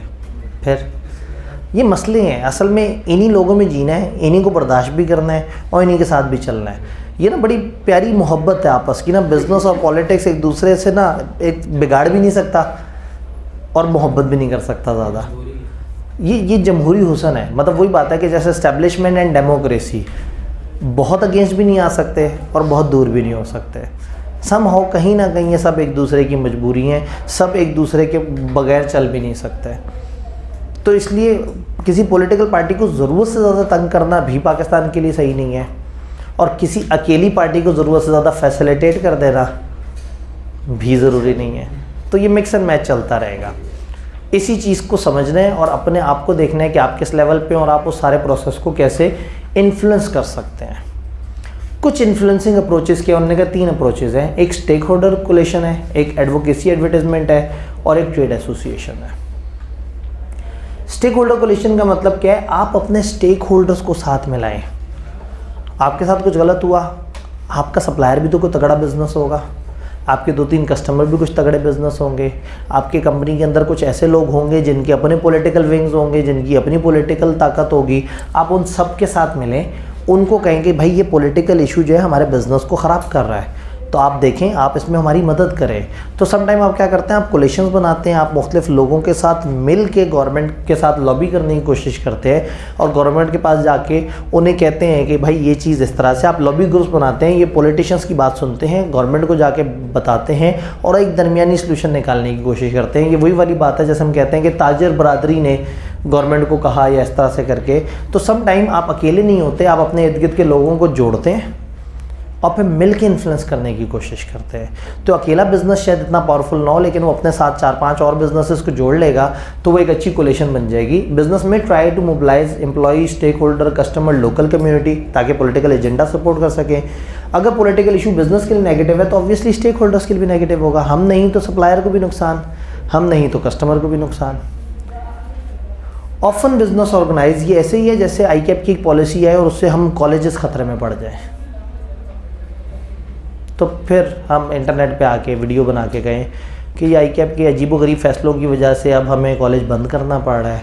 ठीक है, फिर बच्चे ठकरें खाते फिरेंगे, कौन पढ़ाएगा इन्हें, खुद ही से किताबें ढूंढेंगे, पढ़ेंगे, 3-3 गुना मेहनत करेंगे, फिर भी पास होंगे नहीं होंगे। बच्चे कहेंगे वो भाई यह बंद हो गए तो साढ़े क्यों ने। बच्चे जनाब एक कंपेन लेके आईकैप पे बाहर पहुंच जाएंगे, प्रोटेस्ट होगा और ये जो कॉलेजों के खिलाफ आपका नारवा सलूक है और फलाना है। तो समटाइम क्या होता है कि आप स्टेक होल्डर्स को साथ मिलाते हैं और उन्हें कहते हैं कि देखो हमारा नुकसान अल्टीमेटली कहीं ना कहीं घूम के तुम्हारा नुकसान भी है। तो फिर ये एक दूसरे के साथ मिल के एक दूसरे को सपोर्ट करते हैं। बिजनेस कई दफ़ा प्रोग्राम्स करता है अपने स्टेक होल्डर को इकट्ठे करने के लिए, उनको लॉबिस्ट के तौर पे बनाता है, वोटर्स के तौर पे, और उनसे कहता है कि जाओ इन्फ्लुएंस करो गवर्नमेंट को, उनसे कहो आप क्या कर रहे हो। भाई हमारे केस में तो गवर्नमेंट आईकैप हो गया और स्टेक होल्डर्स आप हो गए और बिज़नेस हम हो गए। आप लोग यही मानते हैं ना कि कॉलेजेस ने अलग धंधे शुरू किए हुए हैं और जो है ना ये तो ऐसे बिज़नेस हैं जिसमें ये अरबपति होते जा रहे हैं और जो है ना वो बच्चे गरीब होते जा रहे हैं और कॉलेजेस अमीर होते जा रहे हैं। ठीक है जी, मुझे इस चीज़ की खुशी है कि 2005 में जो मैंने फ़ीस दी थी मैं उससे कम में आज बच्चों को पढ़ा रहा हूँ। मुझे इस चीज़ की खुशी है। 12,000 2005 में। तो अगर उसके इतने साल बाद भी, तकरीबन 2 दिहाइयों के बाद भी, इतनी इन्फ्लेशन के बाद भी अगर उसी के आसपास की फ़ीस ली जा रही है तो अल्हम्दुलिल्लाह। जी, इन्होंने कहा सर ये बस सिर्फ इसी सेशन की बाहर है। असल में हमने बहुत कोशिश की लेकिन बच्चों ने हमें बता दिया है कि आप गलत कर रहे हैं। उसके बाद भी बच्चे हमारे साथ जो कर रहे हैं ना, तो मतलब that was the last try. मैंने पूरी कोशिश की थी कि मतलब हमने कह दिया भाई हम ठीक है आपके लिए मरने के लिए तैयार, उन्होंने कहा मर जाओ। ठीक है, हम कह रहे हैं भाई हम मर गए हैं, अब हमारे ऊपर से मत गुजरो, साइड से गुजर लो। कहते नहीं गुजरना भी ऊपर से, ऊपर आके छलांगे भी मारनी है। तो वो जो है ना मतलब जितनी कोशिश की है लोगों को फैसिलिटेट करने की, लोग जो है ना वो उतना ही कि नहीं मतलब इससे भी ज़्यादा हो और वो इस तरह से, तो जितना मर्ज़ी कर ले, एक ख़ास लिमिट है जो लेवरेज है। जब वो लेवरेज ख़त्म हो जाएगी तो हम कहेंगे ठीक है। फिर सब सही करते थे बच्चों के साथ कि पहले दिन ही 7,000 रुपये ले लेते थे कि ठीक है आज ये आपकी पहली इंस्टॉलमेंट आ गई, अब अगले दिन भी ना आए तो ये गई। हम 2,000 रुपये अभी तक रिफ़ंड करते फिर रहे हैं। अभी तक बच्चे जो है वो हमें वो बुरा भला कहते फिर रहे हैं। अगेन वही बात है ना कि इसका मतलब अब दरमियान में आना पड़ेगा कहीं, तो दरमियान में ही आएंगे हम। अभी भी इतने बुरे नहीं हो जाएंगे हम। बहरहाल हम बहुत भी बुरा सोच लेना तो हमारी अपनी कैपेसिटी है बुरा सोचने की, हम रहेंगे उसी कैपेसिटी के अंदर। अपने जैसे अच्छे इंसान और ढूंढने की कोशिश करेंगे। ठीक है, मिल के अच्छा सोचने की कोशिश करेंगे। ये स्टेक होल्डर कोलेशन में सवाल आया एक, आईकैप का एक क्वेश्चन है। असल में ICAP is autonomous body. Autonomous body is something जो कि अपने पैसों से चलती है, अपने पैसे जनरेट करती है, अपने कवानीन बनाती है और सम हाउ गवर्नमेंट के इदारों में से काउंट होती है। हमें गवर्नमेंट बहुत ज़्यादा इन्फ्लुएंस नहीं करती है आईकैप, लेकिन हमारे बहुत सारे फैसले जब तक वो साइन ना करें, हम नई स्कीम बना के बैठ जाएँ, जब तक गवर्नमेंट के बंदे बैठ के साइन नहीं करेंगे हम उसको इम्प्लीमेंट नहीं कर सकते। तो आईकैप ऑटोनोमस बॉडी है जो सेमी गवर्नमेंट आप इसे कह सकते हैं, लेकिन प्रैक्टिकली स्पीकिंग ये एक प्योर प्राइवेट इदारा है जिसको एक काउंसिल रन करती है। तो उस काउंसिल को सपोर्ट करती हैं कमेटीज़। तो काउंसिल हो जाती है समझें वफाकी गवर्नमेंट, काउंसिल पर एक रीजनल काउंसिल होती है जो हो जाती है समझे सूबाई गवर्नमेंट, वफाकी गवर्नमेंट थी मेन काउंसिल, फिर उनके नीचे कमेटीज़ बनी हुई होती हैं और ICAP के अलग अलग वो डिपार्टमेंट्स बने होते हैं, एग्जामिनेशन, एजुकेशन, फलाना, वो अपना काम करते हैं, समझे वो इस्टेब्लिशमेंट है। बस हमारे इस्टेब्लिशमेंट वाले थोड़ा ज़्यादा पावरफुल नहीं होते जी। नहीं ये कह सकते कि इनकी अथॉरिटी ज़रा थोड़ी SCCP FBR के आसपास, हम ये नहीं कह सकते कि इनकी अथॉरिटी SCCP FBR के आसपास है, क्योंकि हमारा स्कोप है छोटा। SCCP का स्कोप है पाकिस्तान की सारी कंपनियां, हज़ारों की तादाद में। FBR का स्कोप है पूरे पाकिस्तान का हर टैक्स पेयर इंक्लूडिंग गवर्नमेंट के इदारे। ICAP का स्कोप है वो बच्चे जो ICAP के अंडर आते हैं, हम ज़्यादा से ज़्यादा उन्हीं को तकलीफ़ दे सकते हैं और उनको तकलीफ़ देने के लिए ICAP ने भरपूर कोशिश की है। असल में उन्हीं को रेगुलेट करना है, उन्हीं को अच्छा इंसान बनाना है और उन्हीं को इतना रिलैक्स कर देंगे तो उनका नुकसान होगा। वही वाली बात है ना, दरमियानी अप्रोच पे होना चाहिए, बहुत रिलैक्स भी नहीं होना चाहिए, बहुत जुल्म भी नहीं होना चाहिए। जी वो जुल्म ज़्यादा कर रहे हैं तो छोड़ क्यों नहीं देते। Advocacy advertisement. सेकंड, आप एड्स दें, गवर्नमेंट के जो कंट्रोवर्शियल इश्यूज़ हैं उनके ऊपर एड्स दें। आप न्यूज़पेपर, टीवी, अदर मीडिया को यूज़ करें। पुराने ज़माने की बात है, अब तो सोशल मीडिया। वही वाली बात है कि आप ऐसी कंपेन शुरू कर दें कि गवर्नमेंट वाले बेचारे घबरा के अपनी पॉलिसी वापस ले लें। अभी वो सोच ही रहे हो इंडिया से ट्रेड करने का कि आप अचानक से कश्मीर में नहते मुसलमानों की लाशों की तस्वीरों को वो करके क्या करके क्या होता है, फ़ोटोशॉप कर करके उनके खून को थोड़ा और रंगीन करके और थोड़ा सा इमोशनल इस तरह से करके लोग करते हैं। तो आपको इतना कौन वेला बैठा होता होगा जो ये सारी पोस्टें, तस्वीरें बना के उसमें इतने ज़बरदस्त ग्राफिक्स ऐड करता होगा, जिसके पैसे लगे हुए हैं, जिसकी ट्रेड फंसी हुई है, जिसको ट्रेड की वजह से डर लगा है। तो प्रॉब्लम ये है कि हमें नहीं पता लगता और हम आलाकार बन जाते हैं। हमारे पास पोस्ट आती है, हम फॉरवर्ड कर देते हैं। कभी हमने कितनी को पोस्टें क्रिएट की हैं जिसमें हमने खुद से बड़ी ज़बरदस्त एडिंग की हो। वही बात है, बहुत ही कम कहीं जाके कहीं। लेकिन हमारे पास जो पोस्टें पहुंचती हैं कितनी खूबसूरत होती हैं, ऐसी ज़बरदस्त अपीलिंग वीडियोस होती हैं, ऐसा ज़बरदस्त ग्राफिक बना हुआ कंटेंट होता है। मैंने तो कहीं नहीं देखा कि नौकरियां मिल रही हो कि जी आप अच्छी अच्छी तस्वीरें बनाएं आपको पैसे मिलेंगे। इदारे बाकायदा काम कर रहे हैं, पूरे विंग्स हैं। अगेन लोगों को सोशल मीडिया आज समझ आया है। सन 2012 में PTI की लाहौर की टीम में 250 बंदा था जो सिर्फ पोस्टें बनाता था। 250 बंदा, चूँकि जो उनका हेड था वो भी मेरा स्टूडेंट था। PTI के अंदर 2-3 ऐसे बंदे हैं जो बड़े की पर्सनल हैं, वो मेरे स्टूडेंट रहे हैं। हमें बहुत शर्मिंदा हूँ नहीं, वो बड़ा अच्छा रोल प्ले कर रहे हैं। और अच्छी बात यह है कि मैं अक्सर पब्लिकली जाके उनकी पोस्ट पे उनको कोई ना कोई ऐसी राय दे देता हूँ कि उनकी जो पोजीशन है उसका भी ख्याल रहे और कहीं ना कहीं एक ऐसी सजेशन हो जो अगर वो आगे तक पहुँचा दें तो बड़ी अच्छी बात है। जी ये पोस्टें वगैरह बनाने के लिए तो जाहिर है भाई, जो बिजनेसमैन है जिसका 1 अरब का नुकसान हो रहा है वो 1 करोड़ लगा देगा, 1 अरब बचा लेगा। Business, it's all about business. PTI के पास खुले फंड्स हैं, हर ज़माने में फंड्स रहे हैं। जहांगीर तरीन तो आज आपको नज़र आया भाई, दुनिया बड़ी फ़ैन है। खान साहब तो फिर लव है ना, खान साहब के लिए तो लोग मतलब पैसे तो मतलब बाहर वालों को एक कॉल कर दें 500 रुपये इकट्ठा हो जाता है। क्या बात कर रहे हैं आप, ठीक है। तो आप ऐसे ही खान साहब को अंडरमाइन ना करें। मतलब Khan is influential person, at least एक आइकॉनिक है, उसको देख के दिल करता है इस पर भरोसा करें। पर्सनैलिटी करिस्मेटिक है, उसको बोलना आता है, बाकियों उसका मुकाबला किन से है जिनको बोलना नहीं आता। This is the game, communication, PPE इतनी इंपॉर्टेंट स्किल है कि आप हमेशा लोगों से 4 स्टेप आगे रह सकते हैं। क्या अच्छी कम्युनिकेशन हमारे यहाँ ना होने के बराबर है। हम लोग तो ट्यूशन सेंटर्स में लोगों को बस किताबी कीड़ा बना देते हैं कि किताबें उन्हें चाटनी आती हैं, उसके अलावा कुछ नहीं आता। तो ये बड़ा अच्छा इनिशिएटिव है ICAP का PPE। और इसमें मैं अब अगेन मैं अपने हिस्से का क्या हक अदा कर सकता हूँ कि वो PPE मेरे इदारे में असली वाला हो, कि कम से कम मेरे इदारे से जो जितने लोग पढ़ के जा रहे हो वो अच्छे। अल्लाह का शुक्र है, हैंड्स ऑन कोर्सेज़ में हमारे 600 के करीब बच्चे हैं अल्हम्दुलिल्लाह। मतलब लोगों को हमारा पसंद आया है हैंड्स ऑन कोर्स का एक निज़ाम कि हम लोग जो है वो सही वाला करा रहे हैं। हाँ, आहिस्ता आहिस्ता जब सुस्त हो जाएंगे, आहिस्ता आहिस्ता जब उन्हें होगा कि नहीं यार दूसरे कॉलेज में तो पैसे दे के मिल सकता था सर्टिफिकेट, लोग हमें छोड़ना शुरू कर देंगे, हमें कोई दुख नहीं है, क्योंकि हमने उसमें से बिज़नेस आउटकम नहीं निकालना। हमने उसमें से आउटकम ये निकालना है कि अगर हम अपनी फील्ड के लोगों को कम्युनिकेशन में अच्छा कर दें और वो आगे जाके एक अच्छे शहरी बन जाएं, मेरी यही अचीवमेंट है। और क्या है, मैंने कौन सा मतलब 1 अरब रुपया कमा लेना है। ये जितने ओवरहेड जो सारा कुछ लगता है, आपको जो मर्जी फ्लो आता हुआ नज़र आता हो, उससे तेज़ी से जाता हुआ भी होता है, वो नज़र नहीं आता किसी को उस तरह से। काउंट नहीं ना करता। बच्चे तो काउंट सारे कर लेते हैं, ये कोई काउंट नहीं करता कि 3 ऐसी बिला वजह चली जा रहे हैं। ये काउंट नहीं करते कि कुर्सियों पे बैठे हुए हैं, लाइटें लगी हुई है।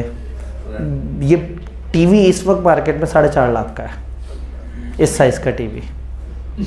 मतलब काउंट भी नहीं होता। मतलब सिर्फ पानी का थोड़ा सा मसला था, 3 लाख बोरिंग पे लग गया हमारा, लोगों को मीठा पानी देने के लिए। अगर हम 6 साल तक कैन ला के भी भरते रहते तो ख़त्म ना होता है।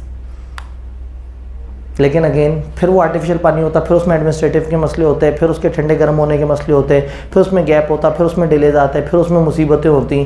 तो हमने बाकायदा बहुत मीठे पानी की एक्सेस के लिए वो किया। तो ये बहुत सारी ऐसी चीज़ें नज़र नहीं आती, लेकिन हम क्यों परेशान हो रहे हैं, हम तो पॉलिटिक्स पढ़ रहे हैं। एडवोकेसी, एडवर्टिजमेंट, आप एडवोकेट करते हैं इन एडवर्टिजमेंट्स के थ्रू, आप इन एड्स के थ्रू इमोशनल करते हैं और गवर्नमेंट को मजबूर कर देते हैं कि वो घुटने टेक दें और आपका डिसीजन जो है वो उनको मानना पड़ जाए। तीसरा तरीका association, trade association. Different companies के मुख्तलिफ ग्रुप्स बने हुए होते हैं, कुछ मशहूर जैसे federation of Pakistani chamber of commerce, chamber of commerce और इंडस्ट्री, इसी तरह से ओवरसीज़ इन्वेस्टर्स का चैम्बर, एप्टमा यानी all Pakistan textile manufacture association, और इस तरह की बहुत सारी बॉडीज़ जो मुख्तलिफ जगह पे मुख्तलिफ तरीके से बैठी हुई हैं और वो काम कर रहे हैं। क्या बात समझ आ रही है? सम टाइम आप क्या करते हैं, एक पब्लिक अफेयर डिपार्टमेंट यूज़ करते हैं। जो बहुत बड़े बिजनेस होते हैं ना, वो एहतियात करते हैं पॉलिटिकली, यानी कि जब भी कोई मसला आता है तो उनका एक डिपार्टमेंट होता है जो उनके पब्लिक अफेयर्स को डील करता है।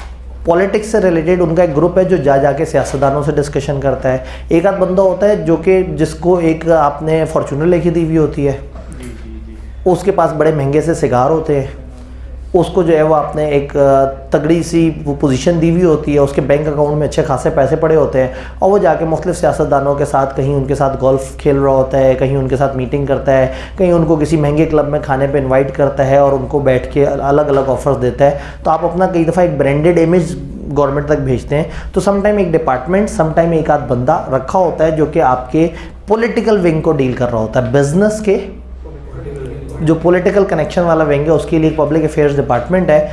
ये डिपार्टमेंट के लोग मीडिया पे आके स्टेटमेंट देते हैं। अगर कहीं कोई ऐसा मसला होगा जिसमें बिजनेस और पॉलिटिक्स इकट्ठे इन्वॉल्व होगी, तो आपके डिपार्टमेंट का कोई बंदा प्रेस कॉन्फ्रेंस भी करेगा, मीडिया में ख़बर भी देगा, अपनी तरफ से एक ऑफिशियल स्टेटमेंट भी देगा। तो some time you use public affair department. बहुत सारी ऑर्गेनाइजेशन में पॉलिटिकल एक्टिविटी जो है वो डिपार्टमेंट ऑफ पब्लिक अफेयर में आती है। पब्लिक अफेयर डिपार्टमेंट का मकसद है कि फर्म के इंटरेक्शन विद गवर्नमेंट को मैनेज करे तमाम लेवल्स पे। पब्लिक अफेयर का यूनिट बनाना अब नया ट्रेंड बन चुका है और तकरीबन सारे मेजर बिजनेसेस को समझ आ गई है कि we need a public affair setup. Typical public affair executives spend most of their direct lobbying with politician, hosting visits by politician to company location, attending fundraising activities, और वो इस तरह की सियासी सरगर्मियों में रहते हैं। उनका काम यही होता है कि बस उन्हें जगह जगह जाके सिम्बॉलिकली मौजूद होना होता है, अपने आप को प्रेजेंट करना होता है और लोगों के सामने जो है ना उसकी तस्वीरें, क्लिप, वीडियो उठा के नेट पर डालने होते हैं, जिससे सबको लग रहा है कि हाँ भाई ये वाली कंपनी के लोग तो पॉलिटिकली बहुत इन है। बिला वजह पॉलिटिशियन के साथ खाना खा के तस्वीरें खींचेंगे, तस्वीरें उठा के नेट पे डालेंगे। कंपेटिटर को भी समझ आ जाएगी कि इन बंदों से पंगा नहीं लेना, इनकी जड़ें मजबूत हैं गवर्नमेंट के साथ। ये हो गया एक टॉपिक। दूसरा टॉपिक है हमारा पॉलिटिकल आइडियोलॉजीज़ का स्पेक्ट्रम। किताब ने बहुत ही गंदे तरीके से पेश किया है। मजबूरी ये है कि हमें किताब को फॉलो करना है, लेकिन कम से कम समझाते हुए तो मैं किताब से बाहर निकल सकता हूँ। इन्होंने क्या किया, दुनिया भर में जो अलग अलग आइडियोलॉजीज़ चल रही हैं, ये आइडियोलॉजीज़ 13-14 के करीब है। ये एक स्पेक्ट्रम पे फैली हुई हैं। उस स्पेक्ट्रम पे कुछ लेफ़्ट साइड की हैं, कुछ राइट साइड की हैं, कुछ टॉप की हैं, कुछ डाउन की हैं, कुछ लेफ़्ट टॉप पे हैं, कुछ राइट टॉप पे हैं, यानी कि एक पूरा स्पेक्ट्रम है। इन्होंने ना वो स्पेक्ट्रम हमें समझाया, ना समझाया कि लेफ़्ट से क्या मुराद है, ना समझाया राइट से क्या मुराद है, ना समझाया कि टॉप पे क्या मुराद है, नीचे से क्या मुराद है। इन्होंने बस दुनिया की बहुत सारी अप्रोचेज़ में से 4-5 के नाम लिखे और उसकी फ़ीचर हमें बता दिए, जिसके बाद हमारे ज़िम्मे एक ही काम रह जाता है कि हम रट्टा लगा लें।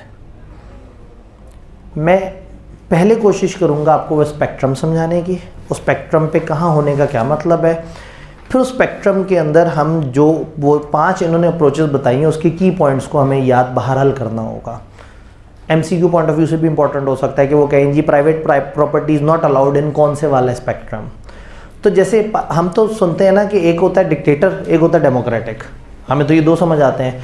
दुनिया ने इसके बीच में बहुत सारी वैरायटियाँ निकाली हुई हैं। आपने सुना होगा जी सोशलिज्म, कम्युनिज्म, कैपिटलिज्म, फिर कन्फ्यूशसिज्म, फेसिस्ट, फलाना फलाना, अलग अलग तरह के नाम दुनिया में चलते हैं। तो सारे नाम नहीं, गिनती की 5 अप्रोचेस हमें बताई हैं, जिनमें से एक अप्रोच ऐसी है जिसमें इन्होंने बताते हुए नज़रियाती इख्तिलाफ कर दिया, उसको लेफ़्ट राइट दोनों एक्सट्रीम पे ले जा सकते हैं।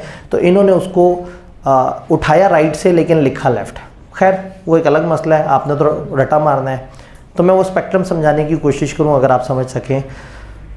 डिस्कशन बहुत होती है मीडिया पर, अक्सर लोग कहते हैं तो कम्युनिज्म स्कूल ऑफ थॉट है। आप कहते हैं हाँ बिल्कुल कम्युनिज्म स्कूल ऑफ थॉट है, फिर आपस में सोच रहे होते हैं कि शायद मुझे ही नहीं समझ आ रही, साथ वाले को पता होगा। पता उसे भी नहीं होता क्योंकि ये चीज़ें बोली बहुत जाती हैं लेकिन उस तरह से डिस्कस नहीं होती। मैस कम्युनिकेशन की स्टडीज़ में किसी हद तक थोड़ा सा पढ़ाया जाता है। तो ICAP को पता नहीं क्यों लगा कि इन बच्चों को थोड़ा सा इतना एजुकेट कर दें कि इनको कम अज़ कम ये नाम कहीं इस्तेमाल हो रहे हो तो ये उस महफिल में बैठ के हाँ वो कम्युनिज़म, हाँ वहाँ पे तो इंडिविजुअल को राइट्स उस तरह के नहीं मिलते, हाँ वहाँ पे तो गवर्नमेंट के हाथ में इस तरह की पावर होती है। तो कहीं शो मारनी हो तो आप शो मार सकते हैं। स्पेक्ट्रम को समझने की कोशिश करते हैं। वो मैं कहता हूँ लुट मच गई है। खैर ये स्पेक्ट्रम है, ये बेसिकली पहले स्पेक्ट्रम को समझना ज़रूरी है, फिर देखेंगे इसमें अलग अलग जगह पे क्या है। किताब ने ये डायग्राम नहीं बताई, ना ये किताब में मौजूद है। ये स्लाइड और या ये तस्वीर जो है वो आपको अलग से ग्रुप में दे देंगे ये, और मैंने एक जगह ना एक टेबल सा बनाया है, इनके फीचर्स को आपस में कंपेयर किया है। तो वो नहीं है किताब में, क्या है एक आइडियोलॉजी का नाम और नीचे उसके की पॉइंट्स, दूसरी आइडियोलॉजी का नाम, की पॉइंट जिसको आपने क्रैम करना होता है।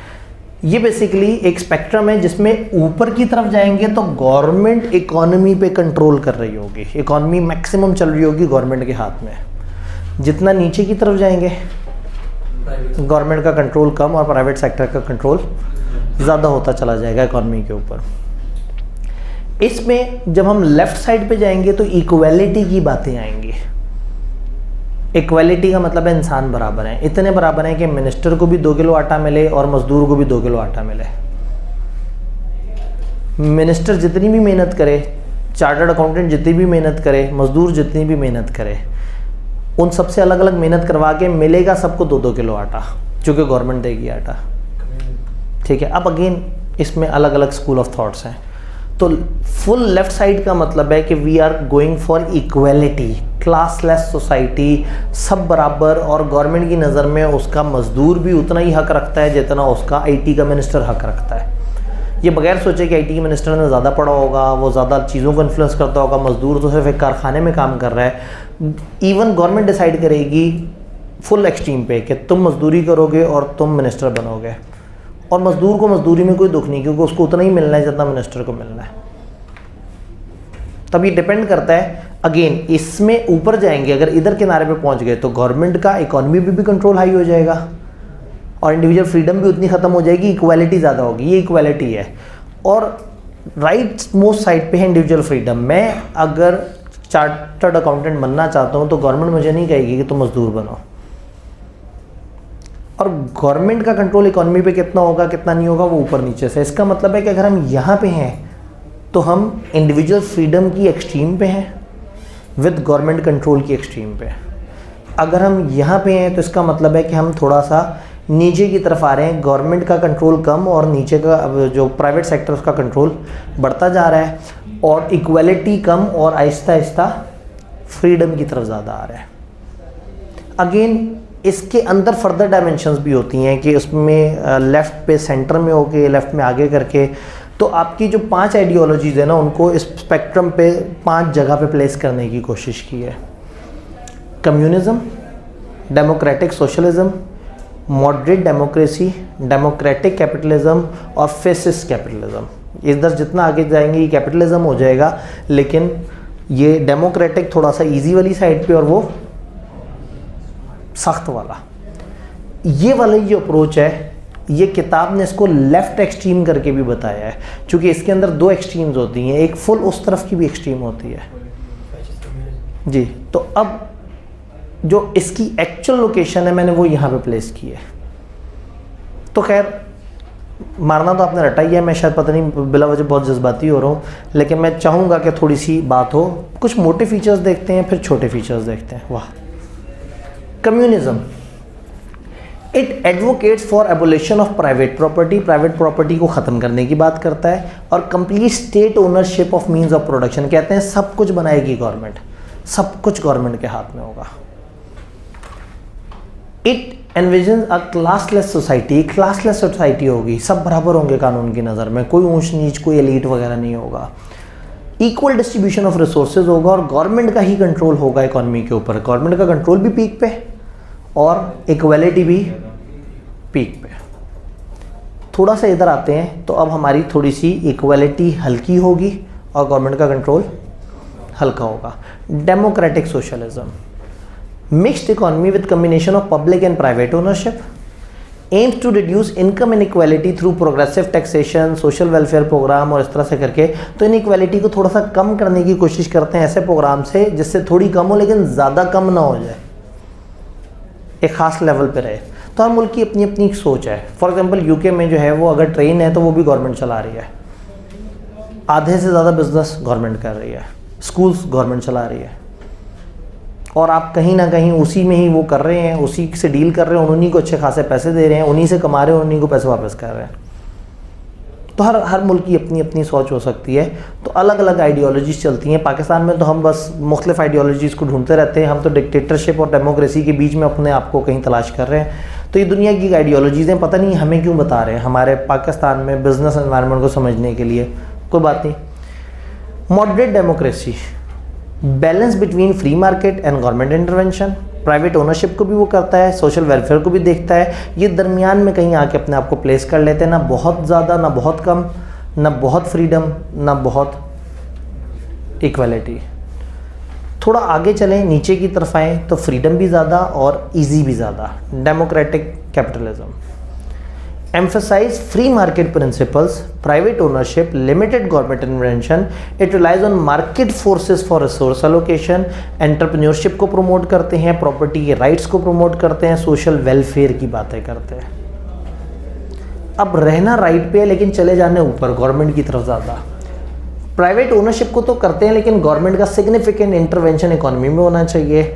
इंटरेस्ट ऑफ नेशन हमेशा सबसे ऊपर होगा।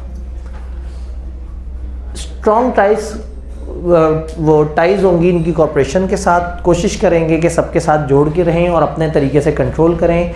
लेबर मूवमेंट और इस तरह की चीज़ों को सप्रेस करने की कोशिश करेंगे। बिजनेस के पास फ्रीडम होगा, इंसानों के पास फ्रीडम नहीं होगा।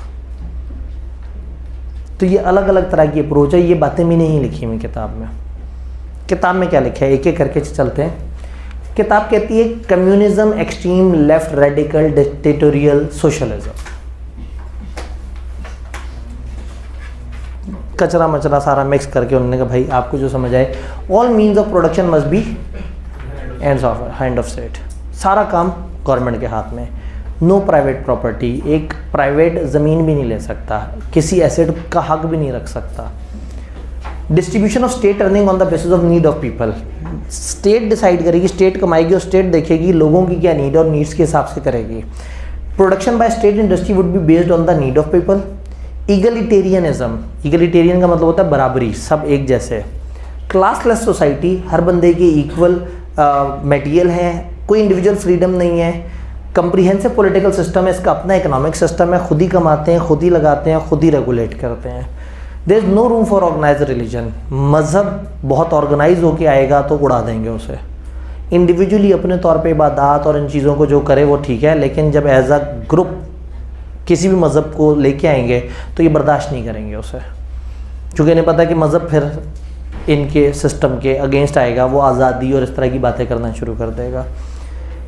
इंडिविजुअल रिलीजन सम फॉर्म में सपोर्टेड है। कम्युनिस्ट जो है वो किसी भी तरीके से चेंज चाहते हैं, चाहे इनको वायलेंस ही करनी पड़े। मुल्क चला रहे हैं, पता लगा जी कोरोना आ गया, मुल्क में 100 केसेस हैं, 100 के अलावा नहीं है, 100 से बढ़ सकते हैं, 100 इकट्ठे किए, गोली मार दी, ख़त्म कहानी, ज़िंदगी simple. Soviet union is an example. अच्छा, मर्जी है, किताब ने जहाँ से उठाया उन्होंने लिख दिया। यही है वो तो अगेन मतलब वो चाइना में थोड़ा अलग अलग तरह की।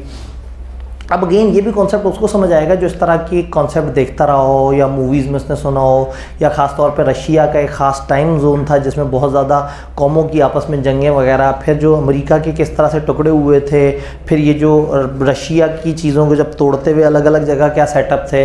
तो दुनिया तो मतलब आज हमारे सामने जो सिविलाइज नेशन हैं वो एक ज़माने में एक दूसरे से लड़ झगड़ के बनी है। हम अभी लड़ रहे हैं तो हमें वो थर्ड वर्ल्ड कहते हैं। हो सकता है कल को हमारे ही भी लाहौर एक अलग स्टेट हो और मुल्तान एक अलग जो है वो इंडिपेंडेंट स्टेट के तौर पे काम कर रही हो, तो शायद हम भी सिविलाइज हो चुके हो। खैर, liberal left wing democratic socialism, हम लेफ्ट से राइट की तरफ जा रहे हैं। Most and important means of production in hand of state with few exceptions are allowed. कुछ जगह पे अब हल्की सी फ्लेक्सिबिलिटी देनी है। Private property is allowed, distribution among people on the basis of their ability and contribution. अब अगर कोई चार्टर्ड अकाउंटेंट है तो उसको थोड़ा सा उसकी सलाहियत का एतराफ़ करके थोड़ा सा उसे 1 किलो आटा ज़्यादा दे दिया, और जो मज़दूर है तो चलो उसको 2 किलो आटा दे दिया, 3 किलो नहीं दिया। यानी कि थोड़ा सा रिकग्नाइज कर रहे हैं इंडिविजुअल्स के डिफरेंसेस को। Distribution of output among people should be based on their input. वो कहता है जो जितना कमा के दे रहा है उसको उतना खिलाओ। मजदूर ने जितना जनरेट किया इकॉनमी को, मजदूर को उतना हटा दो। चार्टर्ड अकाउंटेंट ने जितना जनरेट किया उसको उतना हटा दो। मतलब अब थोड़ा सा ये आउटपुट बेस्ड की तरफ आना शुरू हुए। स्टेटस को चैलेंज करता है, तबकाती जो डिफरेंसेस हैं इसको चैलेंज करता है कि नहीं भाई ये कोई बहुत अच्छी बात नहीं है। People our responsibility of state, और इसको चाहिए कि बिजनेस चलाए लॉस के थ्रू। रिलीजन अलाउड है, चेंज पीसफुल मीन से अलाउ करते हैं, पीसफुल तरीके से आई हुई चेंज, जलाओ घेराव वाली चेंज नहीं। हर बंदा लॉ की नज़र में बराबर है। आइडियोलॉजी को सोशल चेंज के थ्रू लेके आएंगे। मेजर करैक्टरिस्टिक्स है कि कलेक्टिविज्म भी बात करेंगे, इकोनॉमिक इक्वालिटी की बात करेंगे, थोड़ी सी सोशल सर्विस की बात करेंगे और नेशनलाइजेशन की बात करेंगे। Sweden is an example. Disadvantages तो हमेशा होते हैं, जब भी देखें, जब आप लेफ्ट पे होंगे तो राइट वाली सारी चीज़ें कोट करके डिसएडवांटेज कहते हैं जी। हाँ, अब अगेन सीधी सी बात है कि जब हम कहते हैं कि गवर्नमेंट है भी और गवर्नमेंट नहीं भी है, तो व्हाट आर द एक्सेप्शंस? फिर क्या होगा? एक तबकाती जंग चल पड़ेगी। अयूब खान के ज़माने में ऐसा हुआ। अयूब खान ने बिज़नेस को खुली छूट दे दी, लेकिन बिजनेसेस में से ना 6-7 फैमिलियाँ ग्रो कर गई, बाकी उन्होंने नहीं ग्रो किया। तो सबको ऐसा लगना शुरू हो गया कि अयूब खान की उन 6-7 ख़ानदानों से दोस्ती होने की वजह से वो लोग पाकिस्तान के 90% ऑफ द रिसोर्सेज पे कब्जा करके बैठे हुए हैं और 10% में पूरा पाकिस्तान लड़ रहा है। तो एक जंग चल पड़ी, मज़दूर परेशान हो गए, जिसको एक्सप्लॉइट किया भुट्टो ने, कि फिर उसने आगे मज़दूरों को कहा कि तुम्हारे लिए कोई काम नहीं कर रहा है, इन अमीरों की ऐसी की तैसी। वो आया, मज़दूरों को हकूक़ दिलवाए और उन सारे अमीरों के बिजनेसेस पे कब्ज़ा कर लिया गवर्नमेंट का। वो फिर आ गया स्टेट ओन की तरफ। जब वो हुआ तो वो सारे लोग मुल्क छोड़ छोड़ के भागे, कोई मलेशिया, कोई कहीं, और वहाँ जाके आज वो टाइकून बने बैठे हैं, पाकिस्तान से भागे हुए। हाँ नहीं, लंदन वाले तो मतलब बिजनेस के टाइकून नहीं उस तरह से बन सके। तो ये खैर बहरहाल मतलब किताब ने आपको बहुत ज़्यादा है, इसके फ़ायदे नुकसान नहीं, और ना इसको पाकिस्तानी सिस्टम से कनेक्ट करने की कोशिश की। बस बता दिया कि दुनिया में आइडियोलॉजीज़ क्या हैं, और सारी भी नहीं बताई, 4-5 आइडियोलॉजीज़ पर बात की। सेंटर मॉडरेट डेमोक्रेसी, बिल्कुल दरमियान में, ऊपर नीचे लेफ़्ट राइट तकरीबन दरमियान में, दरमियान से थोड़ा सा हटके। चेंज चाहते हैं लेकिन ट्रेडिशन की कॉस्ट पे नहीं चाहते। ऐसा नहीं चेंज चाहते कि सब कुछ ही बदल के रख दें। State must play role of guardian for all. State मौजूद होनी चाहिए लेकिन तहफ़्फ़ुज़ के लिए होनी चाहिए। Individual freedom is recognise. Religious पूरा फ्रीडम है। प्राइवेट प्रॉपर्टी अलाउड है। प्राइवेट और पब्लिक मीन्स ऑफ प्रोडक्शन जो है वो इनको बैलेंस होने की ज़रूरत है, कुछ गवर्नमेंट के पास, कुछ प्राइवेट सेक्टर में। इंटरनेशनल कोऑपरेशन पे बिलीव रखते हैं, अगर सबका फ़ायदा हो तो बिलीव रखते हैं, लेकिन पहले देखेंगे अपना नेशनल इंटरेस्ट नहीं है तो वो इंपोर्ट बंद कर देंगे, वो एक्सपोर्ट बंद कर देंगे, जिससे इनके अपने मुल्क का नुकसान हो रहा होगा। स्लो सोशल चेंज है, आहिस्ता आहिस्ता। किताब के मुताबिक कैनेडा इज़ एन एग्जाम्पल। अब अगेन इन एग्जाम्पल्स में भी नज़रियाती इख्तलाफ हो सकते हैं कि उनमें फ़लाना फ़ीचर मिलता है, फ़लाना नहीं मिलता, लेकिन उन्होंने उसके करीब की एग्जाम्पल देने की कोशिश की। मैं इसमें एंड पे कंपैरिजन दूंगा, वो टेबल है बड़ा मज़े का, लेकिन चूँकि सिलेबस का हिस्सा नहीं है तो मैंने सिलेबस की ही लाइंस उठा उठा के लिखे और कुछ गैप्स को जो है वो फिल करने की कोशिश की है। थोड़ा बारीक होगा। Conservatism, right wing, laces fair. Laces fair का मतलब ये होता है कि छोड़ दो, आज़ाद छोड़ दो, करने दो जो करते हैं। फ्री मार्केट कंपटीशन, खुला खेलो। एलिटिस्ट और ओलिगार्ची यानी कि चंद लोग ऊपर के, उन्हीं की अपने सिस्टम बने हुए होंगे, उन्हीं का ही सारा निज़ाम बना हुआ होगा। लॉ एलीट को फेवर करेगा। प्राइवेट प्रॉपर्टी को इजाज़त है और थोड़ी थोड़ी सी स्टेट की तरफ से भी होगा। स्टेटस को अभी भी मेंटेन रखेंगे, जो तबकाती डिफरेंस है उसका जहन में रखेंगे कि हाँ भाई ये बड़ा है और ये छोटा है। नेशनल या स्टेट के गोल्स को किसी भी तरीके से अटेन करेंगे, चाहे उसके लिए कानून अमेंड करना पड़े, लेकिन वायलेंस वाली बात उस तरह से इतनी ज़्यादा एग्रेशन वाली यहाँ पे नहीं है। वहाँ कहा था ना कि अगर ज़रूरत पड़ी तो हम वायलेंस भी कर देंगे। वायलेंस क्या होता है? मारपीट और ये हाँ तशद्दुद, जलाओ, घेराओ और ये वाली बातें। इंडिविजुअल लिबर्टीज़ रिकग्नाइज है लेकिन इतनी भी नहीं, एक्सेप्शन है, ठीक है। इमरान खान कहता है कि जिसको करना है एहतजाज मैं ख़ुद उसे कंटेनर प्रोवाइड करूँगा, लेकिन बस मेरे अपने धरना ब्रदर खादिम रिजवी को इजाज़त नहीं है, वो करेगा तो मैं उस पर अटैक कर दूँगा। यानी कि आप ही डिफ़ाइन कर रहे हैं कि सबको आज़ादी और आप ही डिफ़ाइन कर रहे हैं कि व्हाट आर द एक्सेप्शंस। तो फिर लोगों को लगता है कि यार ये तो फिर अपनी पसंद का कानून हो गया ना, अपने हिसाब से चलने वाला हो गया। Large corporations, religious practice okay allowed है। लार्ज कॉरपोरेशन जो है सिस्टम में चल सकती हैं। अगेन बड़ों को फ़ायदा होगा, जो बड़े हैं वो बड़े होते चले जाएंगे। अयूब खान के दौर में जिस तरह से होता चला गया कि चंद बिजनेसेस पता नहीं कहाँ से कहाँ पहुँच गए। शौक से अगर कभी पढ़ना चाहें तो आगे वो वाले सारे इराज में क्या हो रहा था वो भी दिया हुआ है, जस्ट फॉर अंडरस्टैंडिंग, एक reading. There is a tendency of suppression and oppression by majority. अब अगेन गवर्नमेंट नहीं प्रेस कर रही, लेकिन अमीर गरीब को दबा रहा है। पावरफुल कंपनी छोटी कंपनी को दबाएगी। सीए की एजुकेशन मार्केट फ्री मार्केट है, बच्चा आज़ाद है जहाँ मर्जी जाए। लेकिन क्या हो रहा है कि फिर चंद बड़े करेक्टर्स या चंद टीचर्स जो है वो पूरी मार्केट को दबा के बैठे हुए हैं। मतलब 10 टीचर्स के पास 95% ऑफ द मार्केट है। तो क्या होता है जब आप बहुत आज़ाद छोड़ देते हैं ना और स्टेट बीच में रोल नहीं प्ले करती, जैसे ICAP ने रोल प्ले करने की कोशिश की, उसने कहा जी पर क्लास 60 बच्चों की स्ट्रेंथ होनी चाहिए। अब जब आप ऐसी स्ट्रेंथ रख देंगे तो एक बड़े टीचर के पास 60 बच्चे आगे पढ़ लेंगे, चलो महंगे पे पढ़ लेंगे, लेकिन उसी कॉलेज में किसी और टीचर को या इर्द गिर्द के किसी और कॉलेज के किसी और टीचर को ग्रो करने का मौका मिलेगा। लेकिन जब आप कहते हैं कि सब कुछ मार्केट में जैसे हो रहा है वैसे चलेगा, मार्केट डिसाइड करे कि कौन ऊपर है कौन नीचे है, तो फिर मार्केट तो चंद लोगों के पास जाके बैठ जाएगी। तो इससे अगेन तबकाती डिफरेंस क्रिएट होती है, जो बहुत अच्छी बात नहीं है। ये वो कह रहा है जो अभी आज रात एक एग्रीमेंट साइन करने जा रहे हैं, एक कोलैबोरेशन का, जिसमें जो है वो CA फाइनल के अंदर हम कराची की एक कॉलेज के साथ मिल के बच्चों को पढ़ाने का सोच रहे हैं। अब अगेन जी वो है भाई, तो जो है ना बहुत करीब से होकर गुजर गए। नेशनल इंटरेस्ट, इंटरनेशनल कॉपरेशन, मतलब नेशनल इंटरेस्ट को आप अचीव करेंगे। इंटरनेशनल कॉपरेशन से ज़्यादा ज़रूरी नेशनल इंटरेस्ट है। पावर पॉलिटिक्स है, US एग्जाम्पल है। हम जो मर्ज़ी कह लें US के बारे में, बहरहाल कहीं ना कहीं वहाँ पे भी इसी तरह के कुछ निज़ाम है जिसके अपने फ़ायदे हैं अपने नुकसान है। हर जगह के अपने फ़ायदे अपने नुकसान है जी। पावर पॉलिटिक्स वही बात है ना कि फिर पावर की गेम होगी, जो पावर में होगा फिर वो पावर से खेलेगा। पावर, यहाँ पावर से मुराद है बिजनेस पावर। हाँ एग्जैक्टली, फिर ट्रंप आ जाएगा क्योंकि वो उसका बिजनेस इन्फ्लुएंस बहुत ज़्यादा था। फेसिस्ट कैपिटलिज्म, जिसमें एक्सट्रीम लेफ्ट किताबें से कह रही है, वो उसको उस तरह से वो कर रहे हैं। फीचर्स उन्होंने राइट वाले को बताए हैं, लिखा उसे लेफ्ट पे है, लेकिन कोई बात नहीं, खैर है, हम ये नाम से याद कर लेंगे, हमारा क्या जा रहा है। कॉन्सेप्ट गया साइड पे, लेकिन जो याद करना वो ज़रूरी है पेपर के हिसाब से। कोई इंडिविजुअल फ्रीडम नहीं। ऑथोरिटेरियन रूल, प्राइवेट प्रॉपर्टी है अलाउड, लेकिन जो रूलिंग रेजीम होगी वो बताएगी कि कितनी। एक्सट्रीम इनइक्वालिटीज़ है। Protection of national interest at all cost, ये फुल ऊपर की तरफ है। अब ये इसमें गवर्नमेंट फुल ताकत में है, लेकिन फ्रीडम भी देना चाह रहे हैं, ऐसी फ्रीडम देना चाह रहे हैं जो गवर्नमेंट के इख्तियार में हो। Implementation of ideology through any mean possible, चाहे वायलेंस ही क्यों ना करनी पड़े। ये सिस्टम डिसाइडिंग ओपिनियन अलाउ नहीं करता। नाजी फेसिस्ट इटली, स्पेन, ये चंद एग्जांपल्स हैं। अगेन बहुत सारी चीज़ें वो कर सकते हैं। मैं असल में आइडियोलॉजी बताने के बाद फिर आपको अब जो दिखाया वो किताब के अल्फाज हैं, फिर किताब के अलग अलग फीचर्स को पकड़ा, कुछ अपनी तरफ से फीचर ऐड किए और एक टेबल सा बना दिया।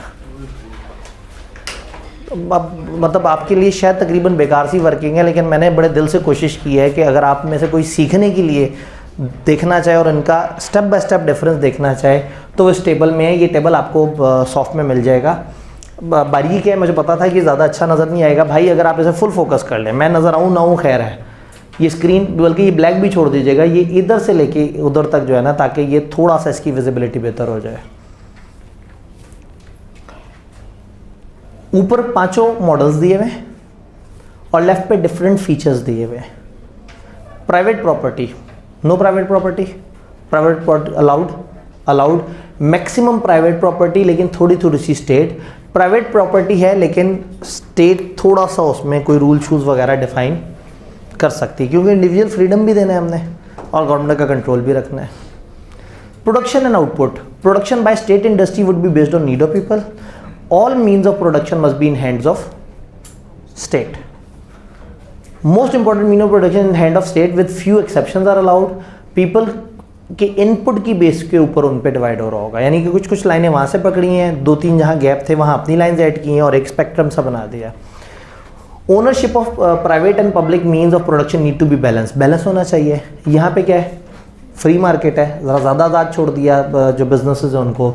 Emphasise the production output of goods and services to serve the interest of state. Free है लेकिन जो होगा गवर्नमेंट के बेस्ट इंटरेस्ट में होगा। तो सब लोग आज़ाद हो, लेकिन जहाँ गवर्नमेंट के अगेंस्ट आए तो फिर कोई आज़ाद नहीं है। फुल राइट है ना, फुल आज़ादी है लेकिन गवर्नमेंट कंट्रोल्ड आज़ादी है। सोसाइटी का स्ट्रक्चर क्या है, यहाँ इगलिटेरियनिज्म है, क्लासलेस वो है, ये थोड़ा सा डिस्टिंक्शन को समझता है। यहाँ स्टेट गार्डियन है और वो सारे तबकों को साथ लेके चलेगी। यहाँ चंद बड़े ज़रा ज़्यादा होंगे और यहाँ अथॉरिटेरियन रूल है, एक्सट्रीम इनइक्वालिटी है। फ्रीडम तो दे दिया लेकिन जो पावर वाला है वो फिर फुल पावर में। Individual freedom, no individual freedom. Consumption की चॉइस उसने नहीं सोचना कि वो 2 किलो आटा खाएगा या 3 किलो, उसे बताया जाएगा कि तुम 2 किलो आटा खाओगे। It places value on individual freedom and civil liberties. कोशिश करते हैं कि इक्वल राइट्स तो हों लेकिन जितना इनपुट है उस चीज़ को समझने की कोशिश भी की जाए। Individual freedom recognise, individual liberties are recognise with exception no individual freedom.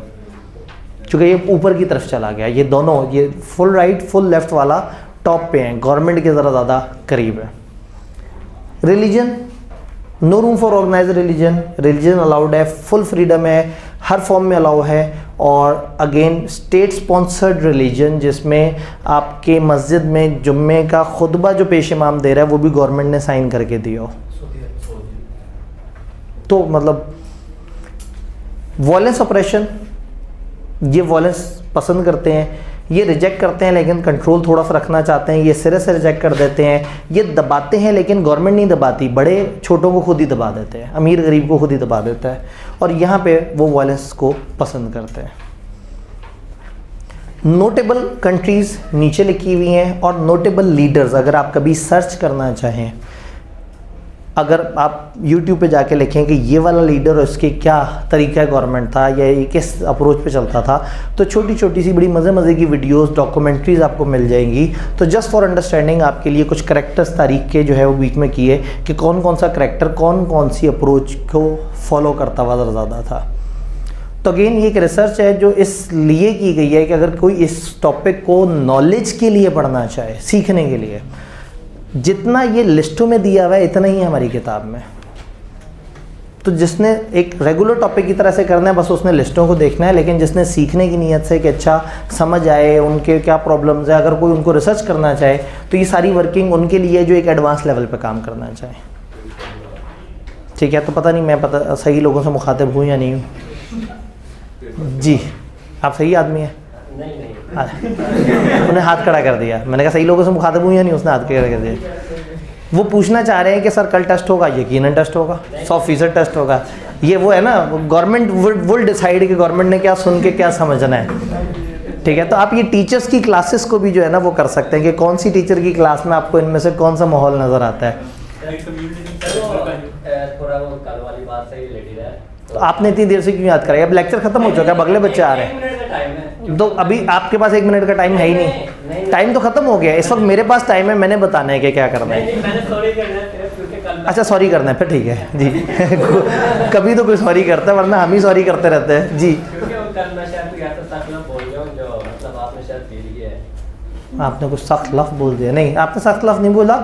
आपने जो बात की थी मैं आपको लॉजिकली गाइड करने की कोशिश कर रहा था कि आप अगर अपने टाइम टेबल को थोड़ा सा एडजस्ट कर देंगे। मैं कल फिर क्यों ऊपर मैंने तस्वीर खींची है, कल 10 बच्चे बैठे हुए थे, ठीक है। कल मैंने शायद 6:30 तस्वीर खींची है या 6:45। हाँ, तो वही बात है कि मार्जिनस हैं। मैं सिर्फ समझाना चाह रहा था, मतलब किसी भी वक्त देखिए मेरे लिए बहुत आसान था, मैं आपकी बात सुन के इग्नोर कर देता। उस पर तकरीर करने का मकसद ये था कि मैं ये बता रहा था कि सम टाइम आप थोड़ा सा अपने आप को एडजस्ट करके बेनिफिट हासिल कर लेते हैं। हाँ, जब आपके पास क्वेश्चन ख़त्म हो जाए आप ज़रूर आए कि सर अब तो मैं जिस भी टाइम पे हूँ बच्चे ही बच्चे बैठे हुए होते हैं, तो ठीक है फिर मैं कोशिश करूँगा कि मैं आपको हेल्प करूँ। अभी हमारे पास क्वेश्चन अवेलेबल है, 60 कुर्सियों पर 10 बच्चे बैठे हुए हैं 6 बजे, 5:45 बजे, तो क्वेश्चन है, सिस्टम में भी क्वेश्चन है। जब क्वेश्चन ख़त्म होगा ज़रूर मैं आपका साथ दूंगा, तो आप परेशान ना हो। मतलब इन बातों पे माइंड नहीं करते भाई, हमारे ऊपर पता नहीं क्या क्या बात हो जाती है। हमें तो पहला स्टेप ही बच्चा देशद्रोही डिक्लेयर करता है, गद्दार डिक्लेयर करता है। सिर्फ 10 टैग बच्चा अगर एक दिन में कर देना और मैं क्लासों में हूँ तो शाम तक वो होता है कि सुबह से टैग कर रहे हैं हम सर को, सर ने देखा ही नहीं, काफिर हो गए। ये तो जो है ना ये क्या है, ये टीचर्स ऐसे बेरहम बन के बैठे। सुबह आईकेप से बात हुई होती है उस इशू पे, आईकेप को कन्विंस किया होता है, बट अगेन मैं पब्लिकली नहीं बता सकता कि आईकेप क्या डिसीजन ले रहा है, वो आईकेप ही बताएगा। लेकिन सर मेरा तो हम गाली भी सुन रहे होते हैं और सोच रहे होते हैं कि यार इन बच्चों के लिए हम अच्छा सोच रहे हैं। अल्टीमेटली क्या होगा, हम अच्छा सोचना बंद कर देंगे। मैं बहरहाल काफ़ी ढीठ आदमी हूँ, मैं बड़ी देर बाद जाके उस लेवल पे पहुँचूंगा इंशाल्लाह। मैं जब तक सोच सकता हूँ, जितना सोच सकता हूँ सोचता रहूँगा। नहीं सर, मेरा हक बनता है, मैं सॉरी क्योंकि मैं एक लफ्ज़ ऐसा बोल गया जो कल से ही बेचैनी करी जा रहा है। चले ठीक है, भाई को परेशानी है कि वो ऐसा कुछ बोल गए। यकीन माने मैंने उसको एक मासूम स्टूडेंट की एक मासूम बात समझ लिया था। होता है अक्सर, कई दफ़ा बंदा ना जोश में उसे अंदाज़ा नहीं होता।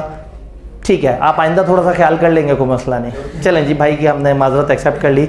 आपने कल डेयरी मिल्क लेके आनी है, ताकि मतलब आप उसको अगली क्लास में ना आप डेयरी मिल्क ला के मुझे देंगे तो वो मेरे लिए एक फ़िज़िकल एक्सप्रेशन वो होगा, उससे आपका वो गिल्ट ख़त्म हो जाएगा बिल्कुल ही। आपको ये सोच भी नहीं आएगी कि सर जो है ना वो शायद दुखी बैठे हुए हैं। तो अब वो ऑडिट वाले बच्चे आके हमें मारेंगे। वो टॉप 3 बच्चों के टेस्ट। कनीता शफकत हमारे दरमियान मौजूद नहीं।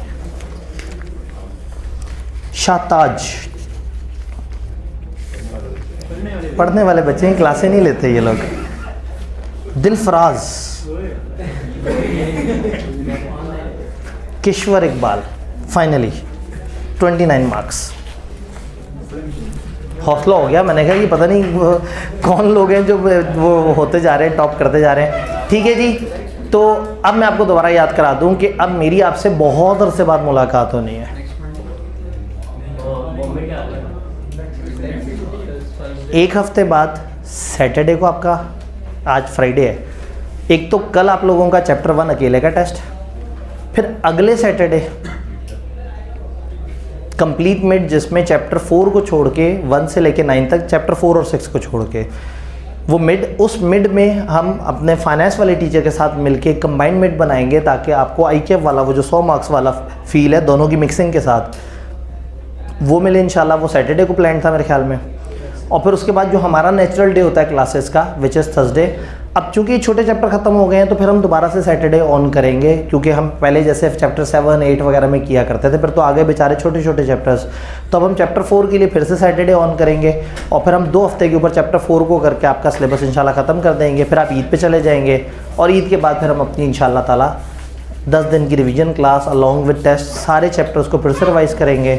तो अपना बहुत बहुत ख्याल रखिएगा, टेस्ट में अपना बेस्ट पुट करने की कोशिश करें। बाकी डिस्कशन टेस्ट की वो सारी बातें तो हो गई हैं ना हमारी।